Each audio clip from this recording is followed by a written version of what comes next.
Страшниот суд. Учителот стоеше пред таблата и со големи печатни букви пишуваше. Сено. Симо има коса, со косата коси. Симо носи сено, Симо има и... Превачињата, наведнати над своите тетрадки, го препишуваа она од таблата. Само Цуцулко место молив во раката држеше ноже. Со ножето, врз новата зелена клупа, тој го длабеше своето име. Ц, У, Ц. Во тој момент клупата тажно изовка. Ов, колку ме боли ова сечење!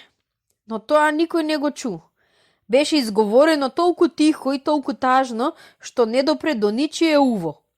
Ни Цуцулко не го чу, затоа продолжи да си го вдлабува името. У, Л. Клупата пак искрцка. Страшно ме боли. Детето не ја обрна внимание. Упорно продолжуваше да го закопува острото ноже во мекото дрво. Цуцулко сиот беше занесен во таа своја работа. Што зборуваше учителот, што пишуваа неговите другарчиња, него тоа не го интересираше. Неговата цел беше да си го вреже името во зелената клупа и никој утре да не смее да му рече не е твоја. А клупата си пукаше од мака. Та немаше ни 10 дни како е донесена во училиштето. Нова е, сосем нова.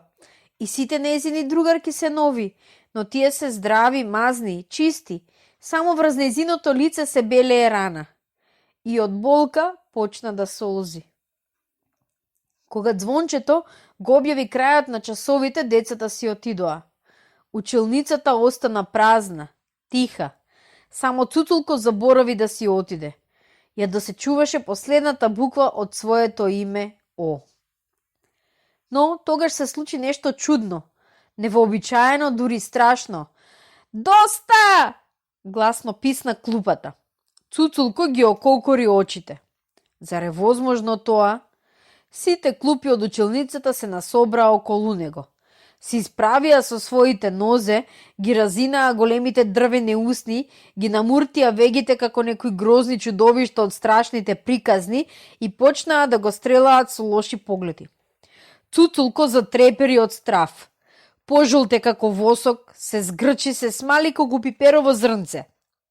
Што и направи на нашата сестра? Грмна првата клупа. Зборувај, повторуја сите. На Цуцулко како да му беше врзан јазикот. Одвај успеа да измремори. Јас не, ножето. Не обидувај се да лажеш, го пресече првата клупа. А чија рака повелаше со ножето? Праша втората. Зошто? Што ти стори нашата сестра? Се јави третата. Кутриот Цуцулко се стутулил и само молчи. Ако скокнеме врз тебе, брашно ќе те направиме, му се закануваа клупите. Со последното што си го издржал врз лицето на нашата сестра, за светилката на тавенот ќе те обесиме. Ќе те смачкаме како црв. Цуцулко уште повеќе се згрчи. Не знаеше што да прави, каде да бега. Го обколиле се некои страшни дрвени чудовишта, ќе го уништат.